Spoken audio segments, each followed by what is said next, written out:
The first golden light of dawn filters through the stained glass windows of St. Mary's Church, yet it cannot dispel the worry in a woman's eyes.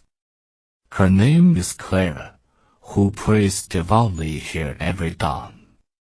But today, her prayer hides a secret that is on the verge of collapsing. Who is this woman in the cream-colored long dress praying for?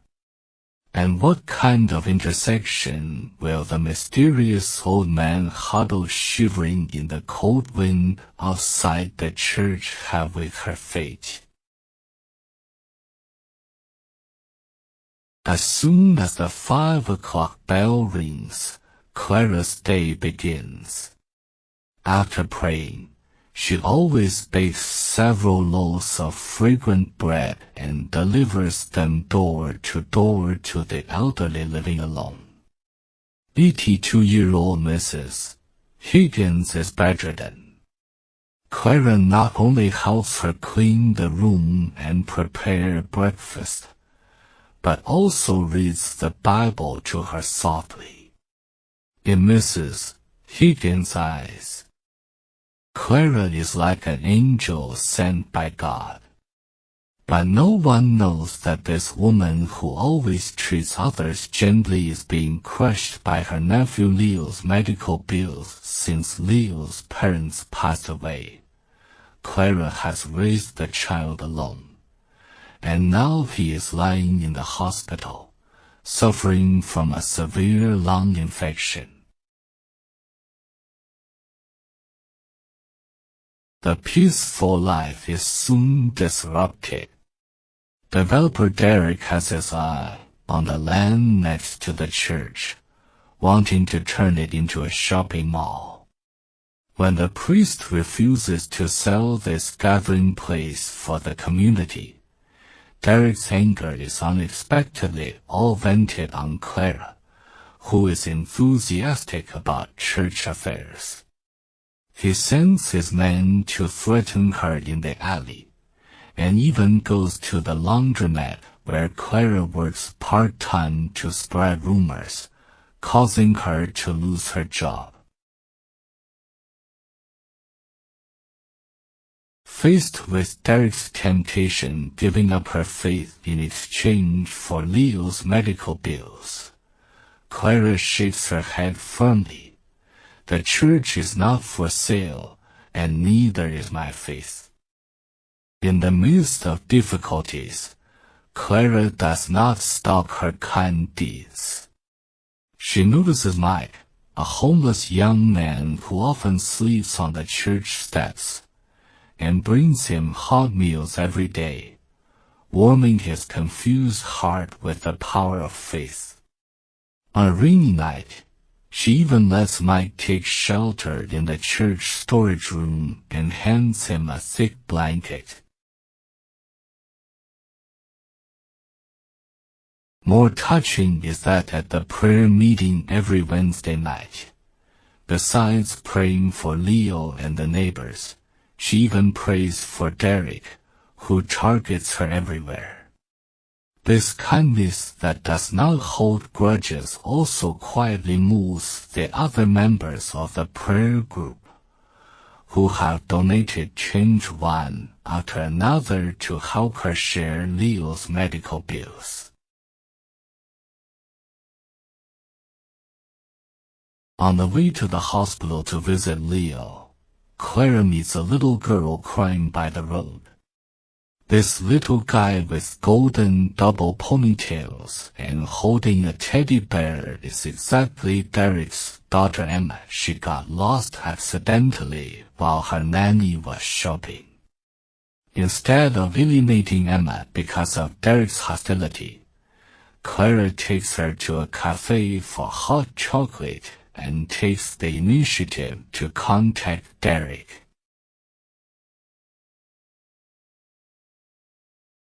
But when Derek arrives, his face is only awkward and suspicious.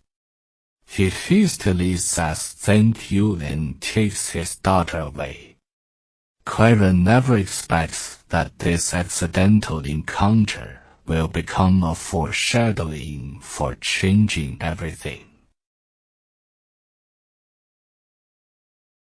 Just as Clara thought things might take a turn for the better, the doctor brought the worst news. Leo's condition suddenly deteriorated and he needed urgent surgery. The surgery fee was an astronomical figure that she could never raise. In despair, Clara knelt down in the church again, tears falling mixed with the light spots from the stained glass. Lord, I know you have your plan. Please give me strength. I have been trying to be kind and follow your will. Please don't let Leo leave me.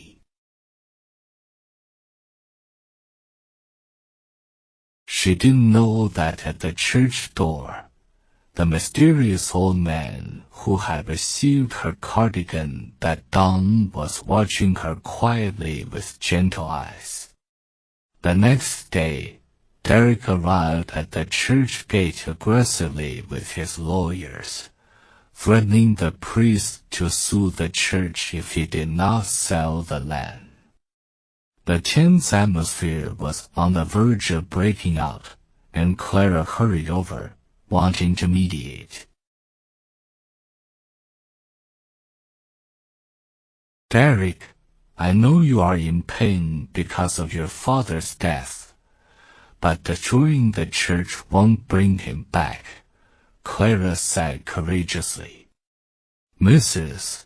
Higgins told me that your father was a kind man, and he must also want you to be kind to others. This sentence completely angered Derek. You don't know my father at all. God let him die, and now you tell me to be kind? He rushed at Clara angrily.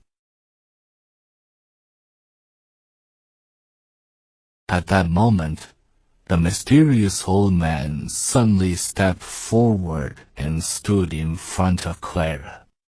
Stop, Derek. The old man's voice was firm and authoritative. When Derek saw the old man's face, he froze instantly and stammered, Uncle Thomas. Is that you? The old man nodded. It's me. I've been watching you and Clara. Your father didn't die because God abandoned him. He sacrificed himself to save 3 workers from a collapsing building. He was a hero and a devout Christian. The old man's words were like a thunderbolt, breaking the obsession that had lingered in Derek's heart for years. It turned out that Derek's mother had been lying to him, saying that his father's death was because the church refused to pray for him. Knowing the truth, Derek stood there dumbfounded, tears streaming down uncontrollably.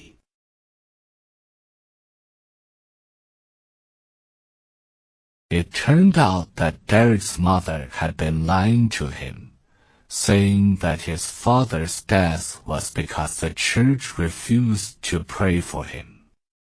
Knowing the truth, Derek stood there dumbfounded, tears streaming down uncontrollably. At that moment, a familiar figure ran over. It was Mike. He was wearing a neat light brown shirt and shouted excitedly, Clara, I found my parents. They are rich and willing to pay for Leo's surgery. They said thank you for bringing me back to them. Then, Mrs. Higgins arrived. Emma also ran over and hugged Clara's leg. I want to be your friend. Derek looked around at these people helped by Clara, those useless people he had once dismissed. He also remembered that Clara had selflessly helped Emma twice, even though he had treated her badly. He thought of his father's kindness and his own paranoia over the years.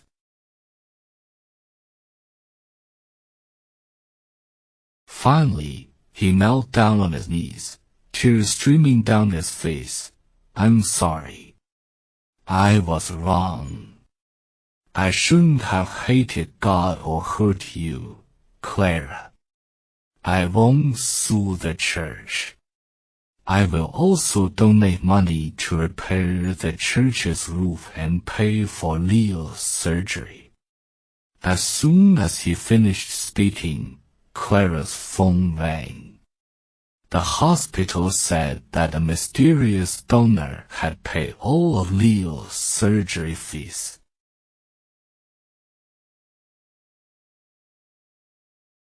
Clara looked at Uncle Thomas, who smiled and said, "This is God's blessing, Clara.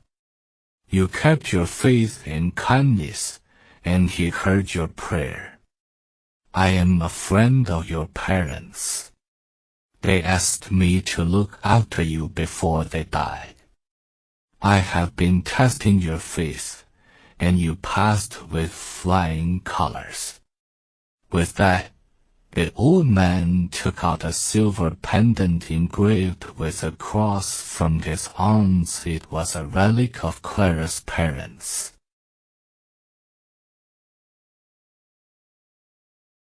Leo's surgery was a great success. A month later, Leo, who had recovered and been discharged from the hospital, came to the church under Clara's leadership.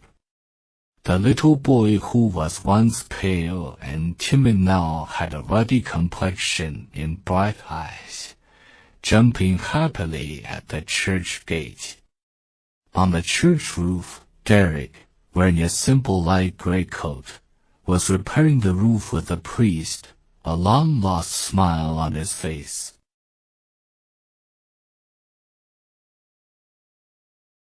Emma sat on the edge of the roof, waving to Clara on the ground, and the elderly neighbors below responded with smiles. Clara knelt in the church again. This time, there was no worry in her eyes, only full of joy and gratitude. "Thank you, Lord, for your love and mercy." The sun shone through the stained glass, casting warm light spots on her, and the entire church looked particularly sacred and warm.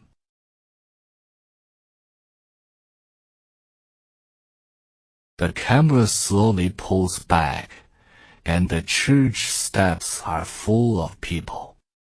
Clara, Leo, Derek, Emma, Mrs. Higgins, Mike, the priest, everyone sits around, sharing bread, and laughter echoes in the square. Finally, Clara takes Leo's hand and walks towards home, with Derek holding Emma's hand following closely behind. Under the setting sun, the outline of the church is gentle and solemn, and the entire village is shrouded in a warm halo. Kindness and faith not only saved Leo's life, redeemed Derek's soul, but also connected the entire community closely. It turns out that the warmest light has always been hidden in the kindness and persistence in the heart.